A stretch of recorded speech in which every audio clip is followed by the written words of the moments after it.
Lina. Tasga. Lina. Lina. Lina. Lina.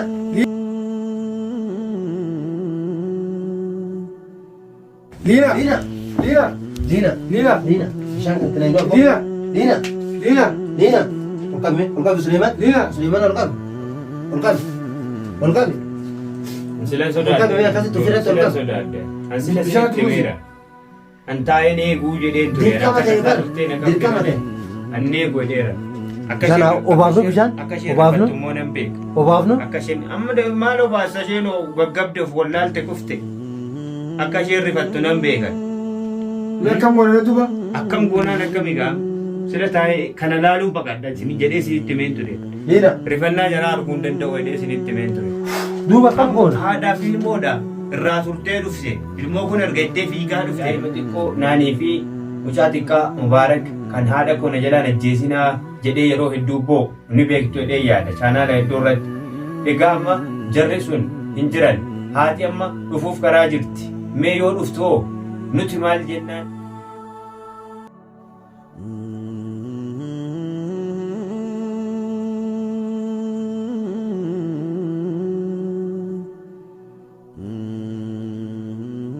Assalamualaikum warahmatullahi wabarakatuh. Jiri itu dah untuk kayaknya bagi jiratan di sini jecha. Kayaknya kan udah rakyat bakum jirtan di sini. Akka bos ini jenna. Selamat kabar. Assalamualaikum warahmatullahi wabarakatuh. Akkam nagaa jirtu kabajamtoota fi hordoftoota keenya isiniin jecha nageenyi bakkuma jirtanitti isin haa dhaqqabu isiniin jedha. Nageenyi keenya inni kabajaa fi jaalalaa bakka jirtan maratti isin haa dhaqqabu isinii jenna yeroo hundaa nageenya waan nuuf hawwitaniif nutis nageenya isiniif hawwinaa. Kanaaf bakka jirtan maratti nagaan keenya tokko tokkoon isin haa dhaqqabdu isiniin jenneerra. Eewwan daawwattoota keenya har'a hoo maaliin dhuftan? Amma hoo maal qabattanii dhuftan? Bakka sanii socho'an jirtan maali jechuun keessan hin oolamu.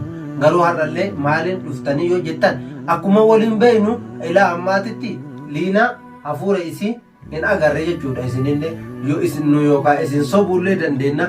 Garuu wanti isin gammadanii itti ol utaaltanii gama baatanii gamana deebitan yoo isii argitanii amma immoo isin dhufuuf deema daawwattoota keenya. Garuu gama tokkoon gammadne jirra, gama tokkoon gaddine jirra. Maaliif gammadanii maaliif gaddita yoo nuun jettan Liinaan akkuma waliin beeknu jechuudha. Xiqqoo guyyaa tokkoof narraa turte jirti. Maaliif jennaan isin nama akka deesseyyuu jechuudha. Baatii lama qaamni isii ka duraatu mar'imaan isii osoo qajeelee hin fayyiniif irraan siirii san obaasanii miidhamte akka malee miidhamte jechuudha. Dawaa fayyadamutti jirti. Ani immoo yoo sugeeffadhee bahe alhamdulillah galata rabbi. Garuu isiilleen immootu har'a guyyaa har'aa kana jechuudha. Amma kunoo taaksii goonee fi taaksiin dhufaa jirti jechuudha. Karaa geette immoo isinillee ija keessan hin gartanii du'aayii gootanii fi Liina baga rabbiin sillee fayyise. Baga rabbiin rakkoo san keessaa si baase jettaniin immootu wanti na si gaddisiisoo maali yoo jettan akkuma waliin beeknu jechuudha. Faayoon as dhuftee daa'imman guurtee turte Mubaarakii fi daa'ima xiqqoollee jalaa fuute sanimmootu maal goonaa akkamuma jennaani sani wanti na gaddisiise homa jedhuun wallaale jechuudha hangama kiyya. Homa jedheeni deebii deebisu Mubaarakeessa yoo naan jettime maal jedhan dhoysuulleef waan dhoysaa ta'uu miti. Egaan akkasitti kabajamtoota keenyaa akkaataan nu dhibe akkatti dubbannus wallaallee akkatti jiraannu duruu wallaallee akka nuti wallaallees argitanii jirtu. Haalli gadi baanee ol galuu keenya haalli oolmaa fi bulmaata keenya hundumtiyyuu sochiin keenya baay'ee nu sodaachiseera. Garuu immoo harkaan laannu hin sodaannu inshaallah rabbi irratti hirkannee akkuma beektanii amma kan keessa na dhukkubsaa jiru maali haadhaa fi ilmoodha. Haadhaa fi ilmoon hagam wal jaallatu hagam wal mararfatu. Daa'ima kichuu daa'ima xiqqoo naanii fi mucaa xiqqaa Mubaarak kan haadha koo na jalaan ajjeesinaa jedhee yeroo hedduu boo ni beektu jedhee yaada chaanaala hedduu irratti. Egaa amma jarri sun hin jiran haati amma dhufuuf karaa jirti.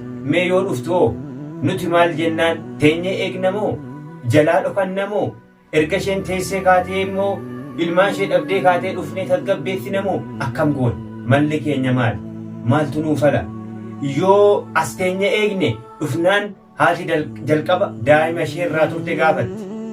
Eessa jirti jennaan eessa keenya jennaan kanatu nu rakkisee haala yaaddoo hamaa keessa jirra. Gawaa hundaafuu ani gama kootiin hundarrayyuu dubartiin osoo qalbii cabuu baatte baay'ee natti tola. Miidhama dubartii hin fedhu waan ta'eef akkasuma osoo kaleessi jechuudha mucaa kana gaafa inni warra kaanii wajjin rakkoo hedduu keessa nu galchaa ture. Osoo gaafa sana miine har'a ni gaabbina. Garuu kaleessa waan hin miine akkuma dubbii koo hedduu irratti nama hin miidhinaa jedhaa ture nagaa qaama nagaa nutti deebi'ee nagaa ta'ee jira. Kanaaf faayoo har'a akkas dhugootu kanas yoo ni miina jenne tarii borummoon wajjin gaafa nutti deebitee nu wajjin qulqulloofte isa kaleessa miine sana immoo yaaduutu nu rakkisa. Kanaafuu miidhuufillee garaatti jabaachuu dadhabne guyyaa rabbii eeggan yoo rabbiin nagaadhaan as nu garagalche guyyaa dhufaatii jaraa hundumaa ni eegganna. Siirii jaraa hundumaa maqaa rabbiitiin irraa eegna inshaallah. Amma kan nu dhibaa jiru kalliinaati. Alliinaa akkam jettame teessee eddamoo maali beektaa? Suleeman mee akkam jettame? Ani barri bira taree waan guru wallaan waan amma argifadha. Makiinaan as gahu kaate dhufaa jirti. Suleeman gabbaatee nuuf hidde. Amma gadisiin teettee jennaan xiqqoo tasgabbeessineetumaan suutaan itti himuun jira. Isheen Maal jedheen nagaafadha. Liinaan amala addaa tokko yoo amma ittiin himu dhoysinee akkaataa isaa viidiyoo gartee yoo jette uf dhabamsiif. Asiin dura sababa ijoollee isii jechuudha. Isheen nama bilbila harkaan qabdu miti? Hin qabdu uffanni suudhaaf deemtee rabbi dhaqa. Ayyee. Nama sababaa godhee fi keeriyaa rabbi sababaa godhee fi rabbuma dhaqa. Isii uffannitti jechuudha. Amma suuta liinaa akkana Suleeman illee akkanatti naafsi sababa siirii duunan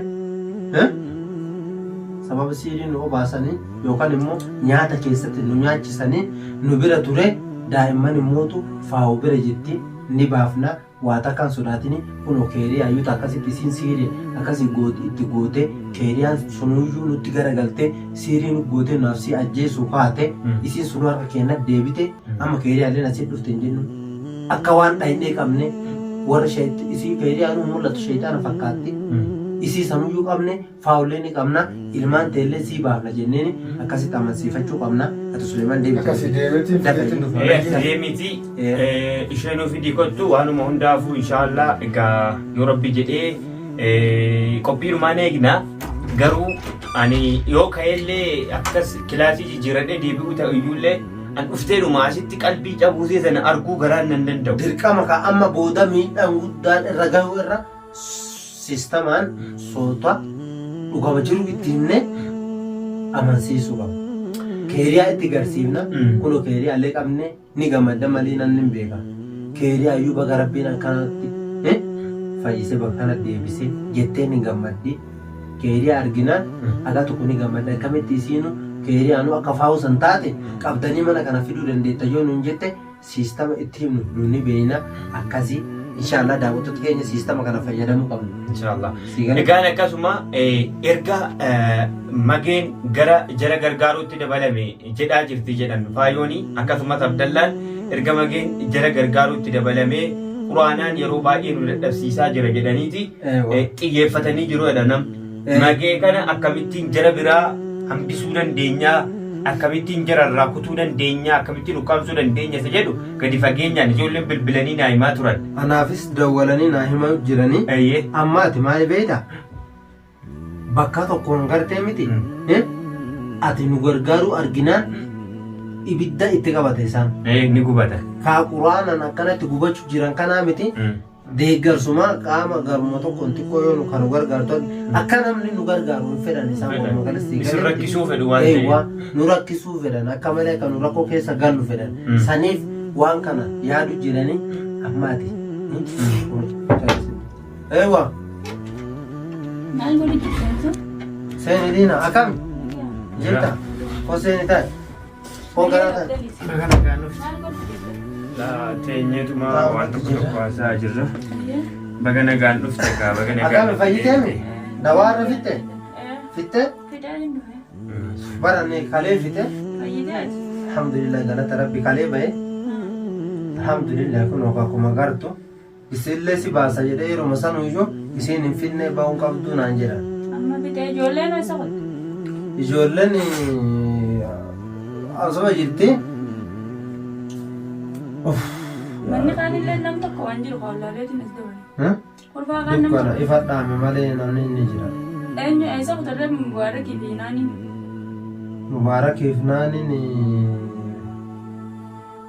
liina maali beektaate amma naafsi akkuma waliin beenu jechuudha. Rakkoo hamaa keessa gallee turre qarqara du'aa irraa deebine jechuudha. Si galee sababuma saniif Suleeman faallee nu cinaa dhaabbatanii mageen immoo akkuma beektu uummata san jalaayyuu Amma sandis ijoollee miti. eda bahee dhagee kasitti ma eda halkan bahee Ede beede. eda baheetiniin nu bira dhufe. Si galeemi naafi anaa isaa Suleemanii wal bira geennee jenne eda halee galgala wal bira geennee jechuudha. Suleeman immootu sababa naafsi summii nu obaasaniif nu duuka rakkachuutti ture Mustafaa mana yaalaa jechuudha. Achitti nu bira ture. Akkasii beekte Suleemanillee akkasitti nu duuka cinqame namni araballee nutti yaame. Arabni maal godha? Araba ka warri makiinadhaan bakka mana haakima sanuu nu geesse arabaa bara wayu Suleeman yookaan yeroo sanii mallaqa qabaatee haakima nu geesse. Amma taa'ee asoo hin danda'u warra ijoollee miti hamma keessa keessa. Ijoollee sitti mu jiraata geeffadhu kwa. Ijoollee achumaa Suleeman warra araba sii tana kun ta'ullaa kenna jettaan jaratti kenne. Araba sanitti kenne kalee galgala jechuudha. Akkuma tasaa ta'anii faayoon akka itti gartellee hin beeku araba sobdee jechuudha. Ana obboleettii siiti jette harkaa fuute liinaa bira geessuuf deemaa jette. Maal? Faayota akkas dalagee jedhe qo'ee akkasitti Maal hojjeta. harkaa fuute? Ijoolleeti jiru. Moo waan bira harkaa fuute? Ati tasgabbaa'ee nu dhaggeeffadhu akkuma kaleessa obsisiin jedhaa turre har'as obsisiin jenna waan ta'eef obsaan nu dhaggeeffadhu akka tokko. Waa'ee kanaa irrattidha kan nuti dubbannu atillee dhuftee nuti dabalamte teenyee si eegaa turres. Egaa akkuma beekamu kaleessa galgala ijoolleen araba bira turanii akkasuma faayoon an obboleettii liinaati jettee isaan goyoomsiteeti ijoollee isaan harkaa fuutee. Eessa geessiteeree amma ayyee ijoollee harkaa fuutee eessa jiran?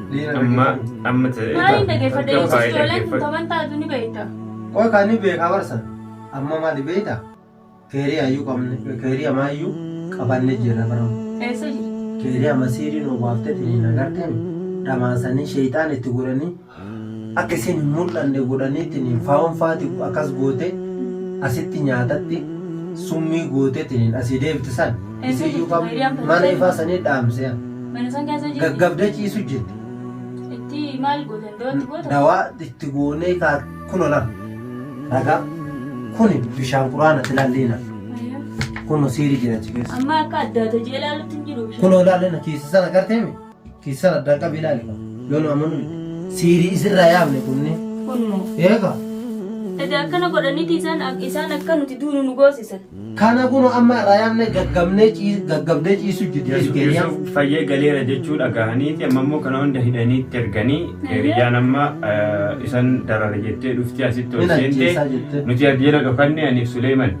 Akkasuma sanuu Suleeman gaafa innatti jalaa bahu waan harka keessaa qabdutti darbattee achitti macheessitee kuffistee asii. Duba hayyee isiin fayyite ilmaan kiyya akkam gootanii tattaa'u jirtarree isin. Marliina ilmaan ta'ellee baasuudhaaf amma qophii sanarra jiru. Akkam gaayyuusuf akka kun akkam taaree duba. Liinaan anilletti yaafuu amma bika bahe. Akkuma ati rakkoo naafsii bar rakkoo wajjubaan nu mudate. Dhukkuba nu dabaluma jiran jechuuf fayyuu hin dandeenyu. Ila amma akka goonu hiriyyaa amma manatti qollofnee jirra.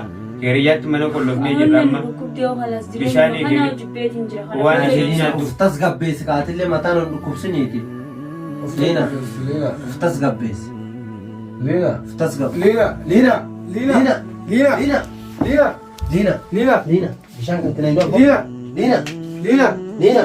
Ol qabi Suleeman. Liina. Suleeman ol qabi. Ol qabi. Ol qabi. Ansilan sodaadde. Ansilan sodaadde. Ansilan sitti weera. Antaa'een eeguu jedheen ture. Dirqama ta'e bar. Dirqama ta'e. Annee godheera.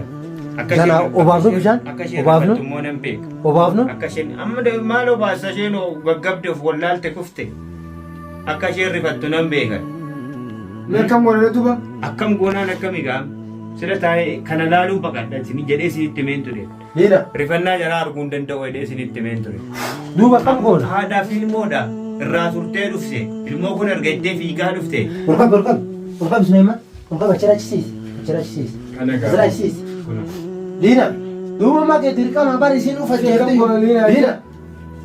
Liina. Diina. Kunoo kana gaam mala. Diina. Kanaafan sodaataa ture baran. Akkam goona maqee? Akkam goona. Yaa? Maal taana gaafattu? Mee akkam goona amma? Akkuma godhan nama dhibaa. Eh? Maaliif akkas taate jechuufi dhala isheeti.